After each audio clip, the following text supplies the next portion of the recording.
Let's talk. Realistic chance Bloomberg getting in? Look, the only person in American politics who has an ego and a fortune to match Donald Trump is Michael Bloomberg. And so, look, if he's going to spend $1 billion of his own money, billion, you've got to take him seriously. But the history is that this system, American system, is tilted very, very much against third parties.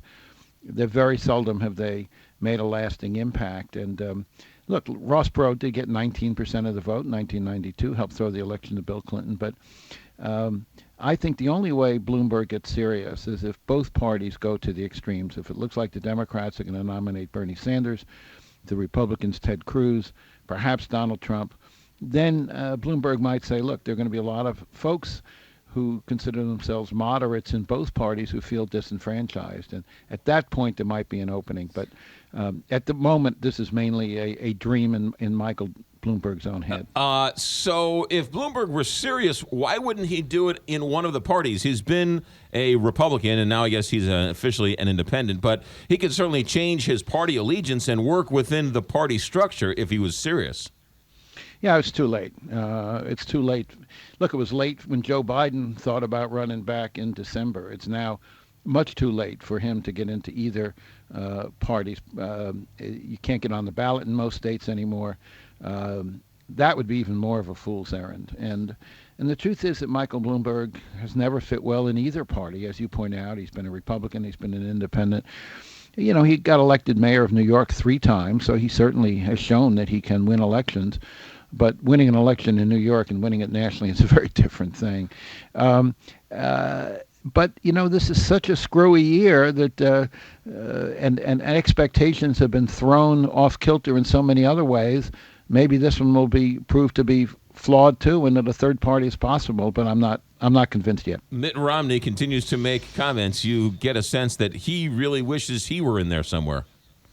Well, I think that he, yes, I think on some level there's regret there. Look, you got to remember the old adage that the only sure cure for presidential ambitions is embalming fluid, and you know, and Mitt Romney on election night in 2012 was absolutely convinced he was going to be president. He was writing his acceptance speech. I know for a fact that he had people at the transition office that day plotting his cabinet.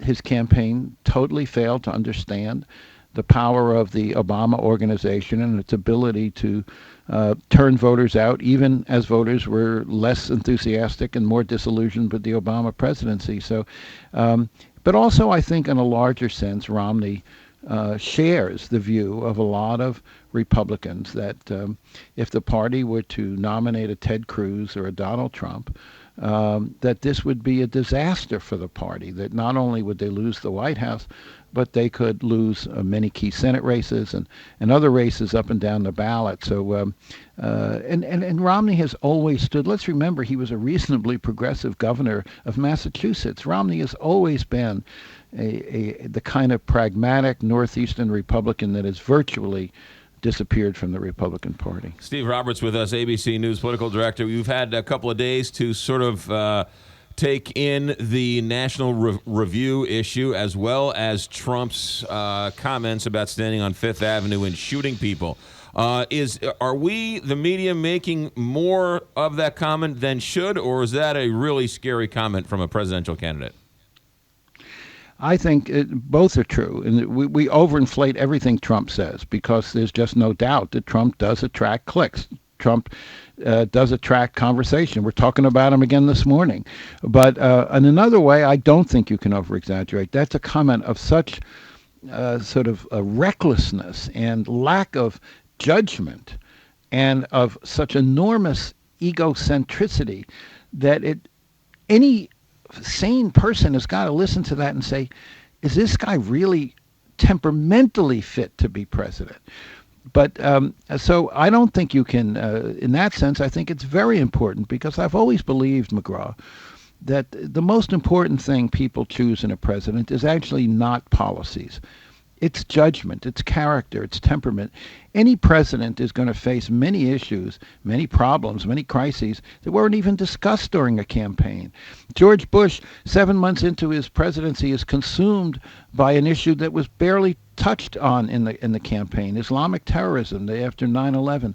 So anything that tells you what a person is really like is important. And I think this is one more bit of evidence that Trump, in the words of Jeb Bush, is unhinged. But it doesn't seem to be having much of an impact on his core supporters. Steve Roberts, ABC News political director. Have a good week, Stephen. Thanks for checking in.